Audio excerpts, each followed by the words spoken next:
Welcome to the Stretch to Go podcast. My name is Ian Ray, your host. Today I have Iva Drummey, co-owner of Peerko, based out of Orvina, Czech Republic.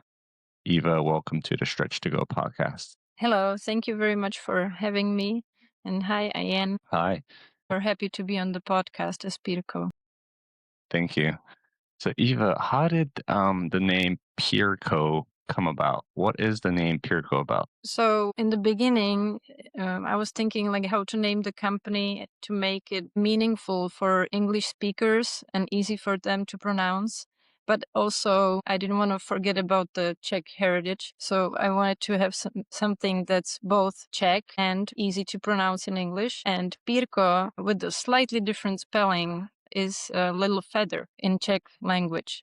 So it's spelled Peerko for just to make it easier for English speakers to pronounce. But for Czechs, it also has a meaning. So it's kind of a play on word. And it was also supposed to evoke the lightness of steps in barefoot shoes and generally what barefoot shoes feel like when you're walking in them. They should be light and easy to walk in. So that was like the idea behind it. And we also used the feather in the logo. So it's still on our boxes or everywhere. It's the feather. And then what year was it that you started Peerko? Well, the original idea was in 2017 and 2018 we started to make the shoes because it took a while to prepare the whole thing, action. Yeah, but in 2017, that's the origin of the brand. And then as far as barefoot shoes, how did you and your brother Peter get into barefoot shoes? Okay, so in the beginning, it was mostly me because I had a little kid that was, I was getting the first shoes for him. And one of my friends told me about barefoot shoes. It was like a new thing for me. And then when I learned more and more about it, I figured that definitely makes sense. And I started buying barefoot shoes for him.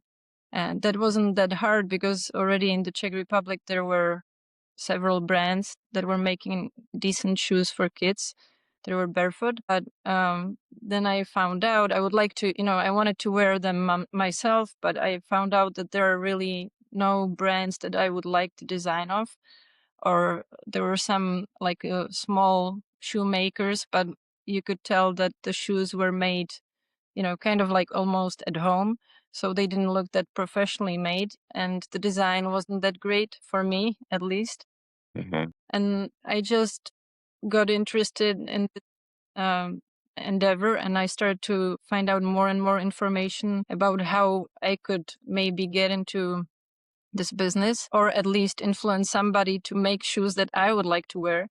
And then I had like a project that came up somehow because the more information I found out, I was like, okay, this seems like more and more people would wear what I want to wear. So I just started looking for a company that make the shoes for me.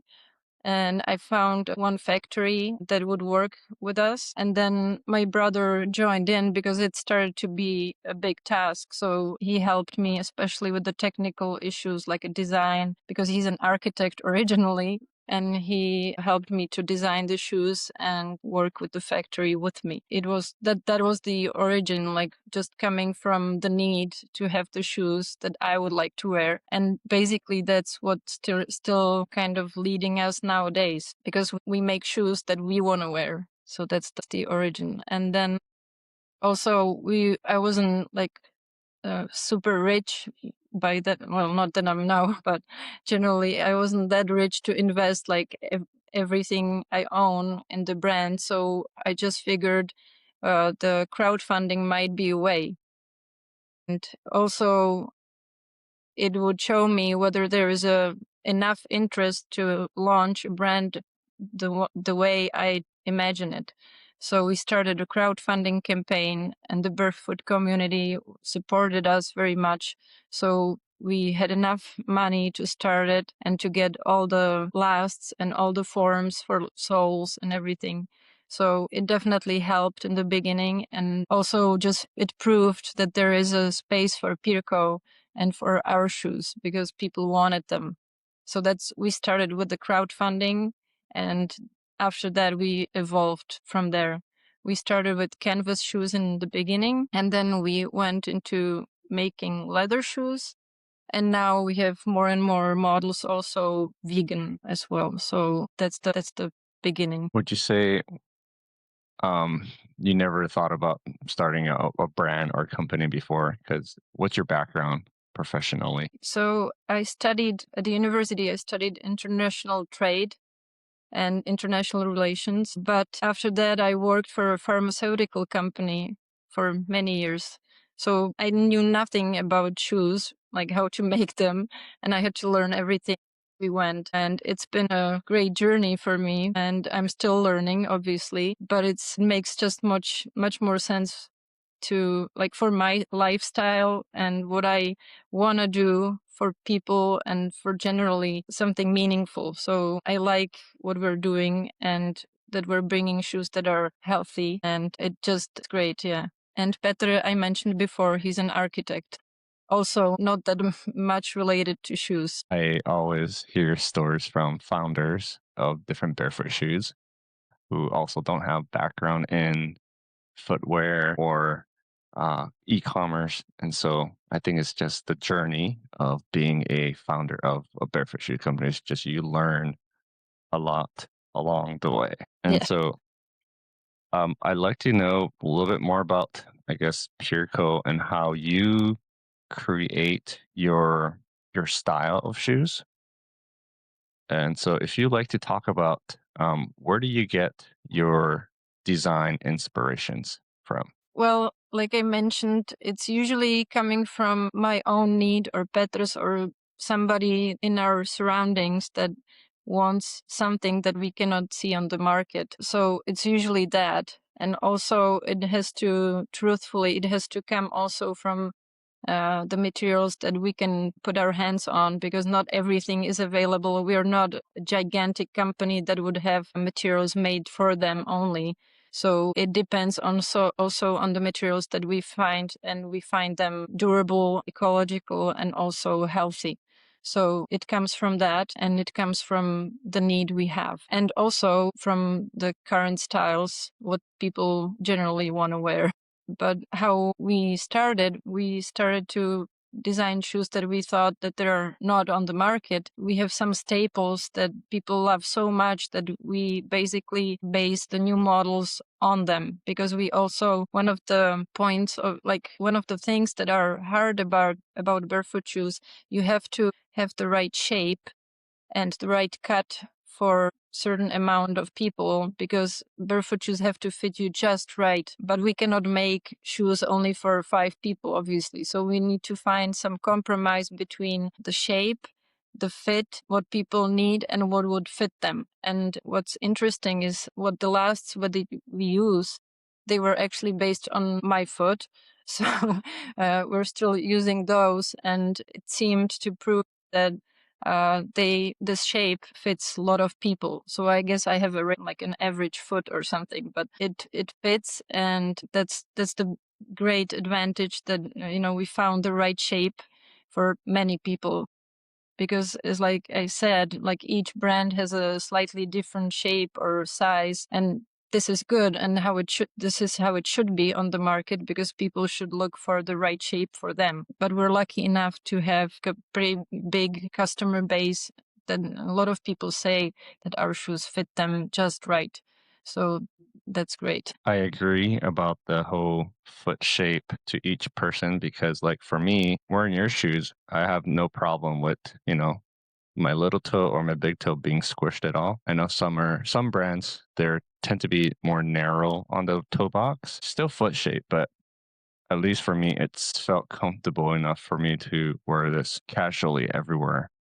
So I 100% agree that each person wearing a barefoot shoe should try different brands to see which fits best for their foot shape, right? Yeah, exactly. If you'd like to kind of explain as far as like where do you guys typically produce your shoes from? And I guess, talking about I guess what is some of your unique aspects of your shoes? I know you're talking about locally sourcing your shoes.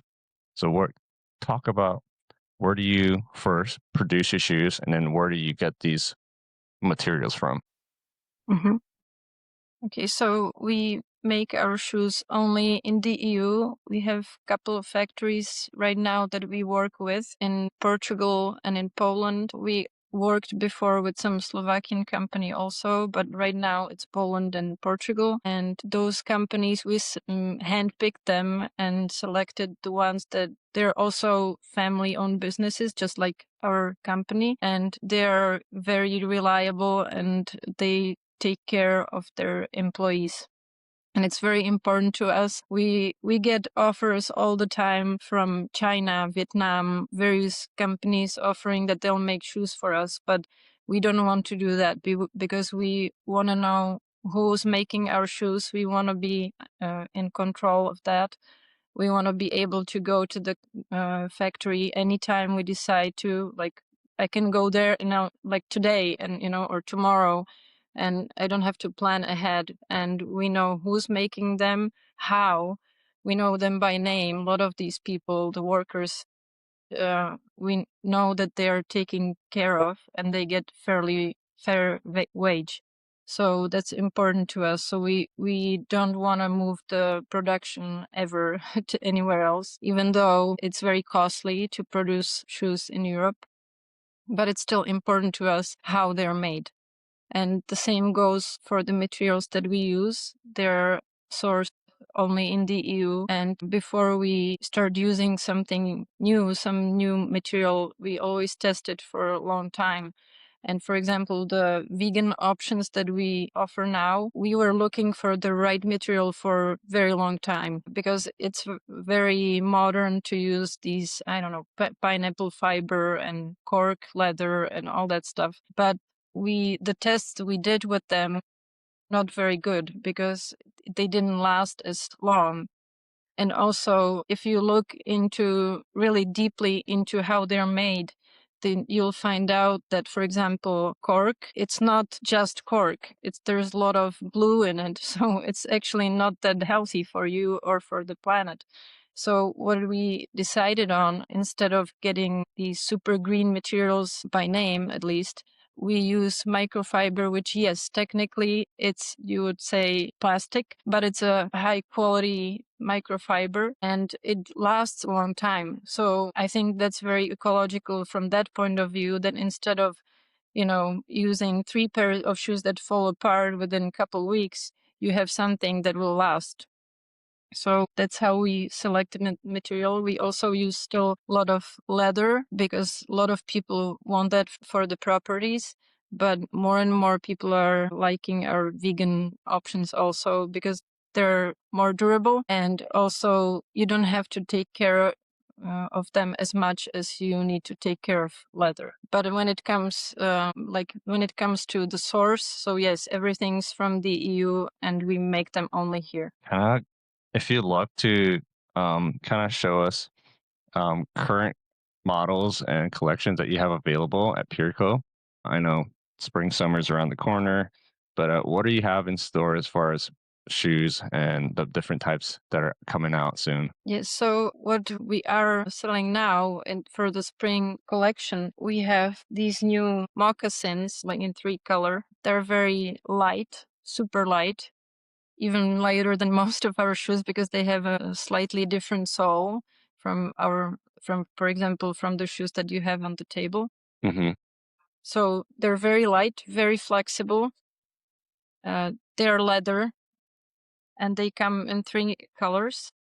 And I think they'll be quite popular. You can also adjust them at least slightly. You can adjust them right here in the instep. So we've had like a good experience with them, and with all the tests we did, everybody liked them. So for example, these, and then this is new for 2026 also in our collection, another type of loafer, but they're a little more elegant for maybe business wear, and like the business wear that's also quite a staple for people nowadays, especially for example, men. We have business shoes. That's probably the most popular color we have in our offer right now. And because a lot of men were asking for a lighter option, so this is a new one. This one is vegan and it's very easy to maintain. So that's very good for a lot of men appreciate that. You just wipe it with a wet cloth and off you go. So this is a good business model, but it's also looking great with jeans, for example. Yeah, those And look then very another nice, by the way. option that we're interested. Thank you. And then these are that's also new. They're more sporty and we have them in black and one in white. The black is leather because we still have a lot of customers that want leather, but we decided the white option to do that in vegan because white leather is very sensitive to any cuffing. So vegan does not have the problem with that. So we hope that, people will appreciate that also. But I have a pair and they're amazing. That's one of the things that we have new right now. So when did those models come out? Like in March, April? Most of them will come out next week, I think, but it's February now. So it's the spring collection. Yes. Okay. And then I guess if you'd love to share with the audience, what are some of the aspects of a barefoot shoe that most people should look into when wearing and purchasing barefoot shoes? So if you want to talk about some of the aspects, I know you talked about flexibility, but what other aspects do you feel people should look into for a barefoot shoe? Okay. Yes. So with barefoot shoes, like we mentioned, they should be flexible. But what's very important also, and we talked about the shape to make it as foot looking as possible, ergonomical shape, especially most of like the regular shoes, they're pointy in the middle, but most people have the first or second toe the longest. So that's something you should look at. And also what is very important is a zero drop. We don't have any cushioning inside, so your foot can move as the nature intended. And the zero drop is very important. And I think in some shoes, especially the Asian brands that are coming now, they don't really pay much attention to that. So that's what the barefoot shoe have is the zero drop also. And I think it's important also that the shoes are light because they shouldn't weigh you down. They should really give you as much freedom as possible when you're walking in shoes. I think those would be the major attributes of the barefoot shoe. And then what are some ways that Peerko has grown its business from the time that you started almost 9 years ago? So how did you grow your business? Okay, so we basically grew from just adding models that were in demand. And so far, we haven't had any big drawbacks because so far, whenever we add models, people are always happy to buy them. And right now, we were more hitting the limit of how much we can actually make. So far we're growing by adding models basically. And also people like that we focus on quality and we have most of our customers return to us and they repeatedly buy our shoes. We also grew by working with our wholesalers. We have very good relationship with them and we're setting up the rules that are fair for both sides. And I think that's the only way to go. It's sustainability for us. For example, the growth that we have now, we hope it will continue, but it has to be sustainable because we like to be in control, like I mentioned before.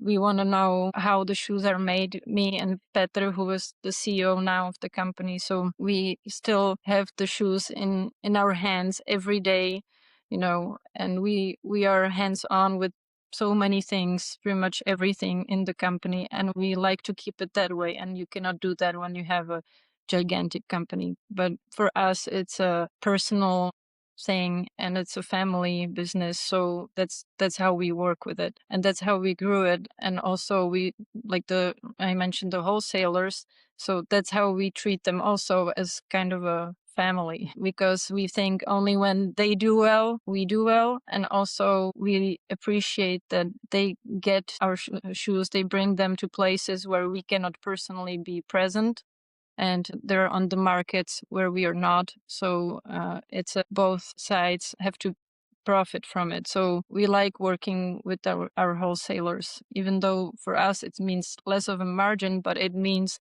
the shoes are closer to the people and they have to be able to try the shoes and find them, whether they're right for them or not. So I think that's very important. As far as like the goals, so it's talking for the next year, what's your goals for the next 5 years for Peerko? What do you hope to accomplish? So like I just said, like we will grow, I hope, because it's been the trend, but we want to keep it sustainable and we want to continue what we've been basically doing. So high focus on quality and the design also.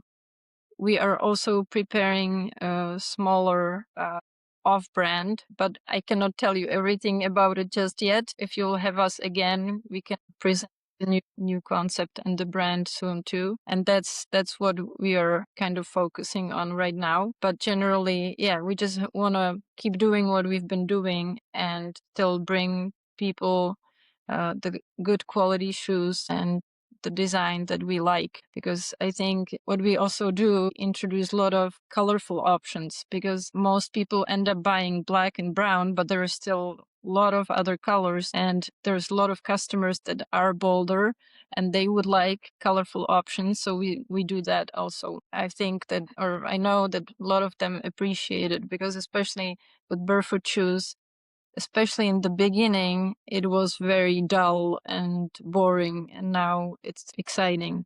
So we want to keep bringing new designs and new colors and patterns, uh, and keep everybody happy and be able to select the right pair for their fashion statement and for comfort. And then where do you see the barefoot industry evolving in the future? Okay, so right now the barefoot industry, I think, is still growing, and I think it will be. I'm a little worried about the turns sometimes it's taking, because I think not every brand pays enough attention to the barefoot attributes. They just call some model barefoot, but it's not always barefoot as it should be. So I'm hoping that even when more and more maybe current brands that are not making barefoot shoes, I think they will start making them. So I hope they'll keep the properties and the attributes of barefoot shoes. So, and I think more and more people will end up wearing, if not barefoot, then at least more comfortable and wider shoes, which is still better than the current trend. So I think that there's going to be more and more people wearing barefoot shoes, and I hope that they'll be educated enough to pick the right shoe for them. And then, of course, last but not least, where can my audience and followers find more information about Peerko? So if you'd love to share email, social media, and website that they can follow and interact and learn more about what there's to offer at Peerko. Of course, we welcome anybody to our Instagram and our Facebook website. In Instagram, we're Peerko Barefoot. You can look us up, and we try to put all the new information on the Instagram and also show you even the older models and answer any question our customers or might have. So we can be in touch there, and also you can contact even me personally on email Peerko, Peerko at peerko.eu, and we can be in touch there also if you have any questions. And our website is Peerko, so you can see all the models that we're currently selling there as well. Perfect. Well, Eva, I appreciate you for hopping on to the podcast, of course, showcasing your shoes and really giving the audience a little bit more about Peerko, the person behind the brand, and what you guys are doing there. So thank you again for hopping on. Thank you so much for having us. It's been a pleasure, and hopefully we'll see each other again on the podcast or anywhere else. And my greetings to also anybody who's listening.